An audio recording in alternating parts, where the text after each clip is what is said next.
écoutez Europe 1, il est 11h30, le journal de la santé avec Anne Le Gall. À la une de l'actualité, la première Française contaminée par Ebola est désormais soignée près de Paris. L'hôpital de Poitiers décide d'accompagner le petit Titouan vers la fin de vie. Et puis un Suédois acquitté de viol parce qu'il souffrait de sexsomnie. La première Française contaminée par le virus Ebola a donc été rapatriée dans la nuit. Cette volontaire de Médecins sans frontières a été rapatriée du Liberia par avion médicalisé. Elle a été transportée en ambulance sous escorte à l'hôpital militaire de Saint-Mandé en banlieue parisienne. Raphaël Maillochon était sur place pour Europe 1 ce matin. Voici les nouvelles qu'on peut donner sur son état de santé. L'hôpital a fait hier soir la demande du sérum SMAP, une thérapie expérimentale qui a déjà permis de soigner une aide-soignante américaine infectée. L'humanitaire française est coupée du monde extérieur, placée à l'isolement dans une chambre à pression négative, c'est-à-dire une chambre dans laquelle aucune bactérie ne peut sortir pour éviter toute propagation du virus Ebola en France. Les médecins doivent passer 2 sas avant d'entrer dans la chambre. Tout le matériel médical est systématiquement incinéré, c'est le protocole.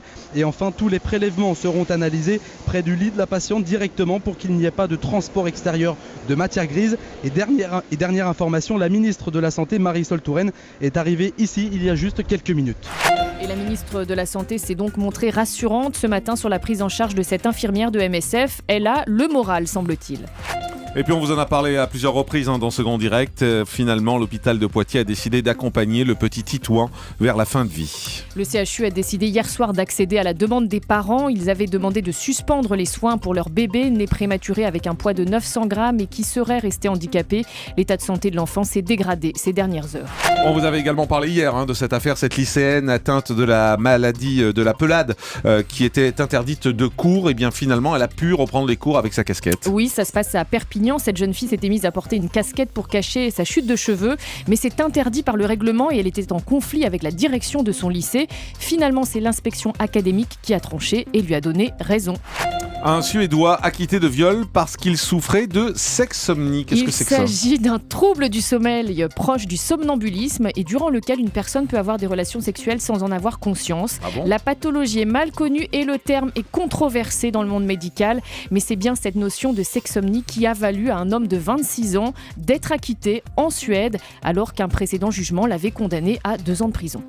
Et puis les anti-Nobel 2014 ont été décernés hier aux États-Unis. Anti-Nobel 2014, qu'est-ce que c'est ? Et on les appelle aussi les ignobles, les IG Nobel. Les ignobles Nobel, ce sont des prix scientifiques décalés qui récompensent des travaux sérieux, mais sur des sujets improbables. C'est ainsi que le prix de psychologie est allé à une équipe internationale qui a établi que les couche-tard sont généralement plus narcissiques, plus manipulateurs et psychopathes que les lève-tôt. Vous vous couchez à quelle heure ? Moi, je me couche à 11h30. Voilà, et le prix de biologie est allé à des chercheurs qui ont établi que les chiens font en général leurs besoins en s'alignant sur un axe nord-sud. Mais non. Voilà, Mais ça fait rire, mais Mais ça c'est ne sert à ridicule. rien. Mais c'est à vérifier avec votre chien. Mon chien, il fait... Iron, je il suis fait- sûr il est nord-sud. Mais non, il fait dans le sens de la rue. Simplement. Un chien, ça lève la patte dans le sens de la rue, ça fait pas demi-tour pour faire pipi. C'est scientifique. Quand vous marchez, Ah, il fait pipi dans le sens de la Dans rue. le sens de la marche. Attendez, oui. Il y a un hashtag sur Twitter de mon confrère Dupagne, ça s'appelle hashtag #statalacon. Parce que c'est vraiment ça, c'est des statistiques qui ne servent à rien. On est d'accord. Allez, le chiffre du jour qui sert à quelque chose, j'espère. Oui, c'est 52 minutes. C'est le temps de travail qu'on devrait effectuer avant de faire une pause. Si on veut être au top de son efficacité, c'est ce qui ressort d'une étude menée par un réseau de start-up en Lettonie. Pendant la pause, il faut se lever, marcher, parler de tout sauf du travail, car l'objectif évidemment c'est de déconnecter son cerveau pour pouvoir mieux se reconcentrer ensuite. La pause doit durer précisément 17 minutes. Ah bah c'est précis. Voilà, bon en même temps si on arrête l'émission à 11h52, Ouais, c'est peut-être qu'on compliqué. aura des réclamations. Et il faut se mettre dans le sens nord-sud aussi pour faire une pause, non, ça va ? Ça je ne sais pas. Ça, c'est pas pareil. Merci, Anne Le Gall.